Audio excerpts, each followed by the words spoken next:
continue our program now with 4 pieces.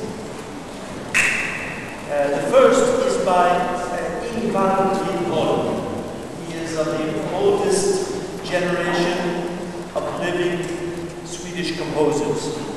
Proseguono la seconda parte del concerto con una serie di 4 brani. Il primo dei brani è di Ingvar Lindholm, che è uno della vecchia generazione dei contemporanei viventi, compositori contemporanei viventi. He had a very important collaboration with my teacher in Sweden, with the maestro Erik Eriksson. Il maestro Lindholm ha avuto grosse collaborazioni col maestro Erik Eriksson, che è stato l'insegnante del maestro operaio.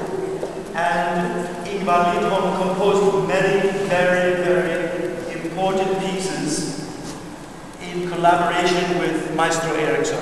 E Lindholm ha inoltre composto una serie di brani in collaborazione appunto col maestro Eriksson. The piece entitled De Profundis was composed in 1983. Questo brano, De Profundis, è stato composto nel 1983. De profundis clamavi a te, Domine. Out of the depths have I cried unto thee, O Lord. La traduzione in inglese del testo latino del De Profundis.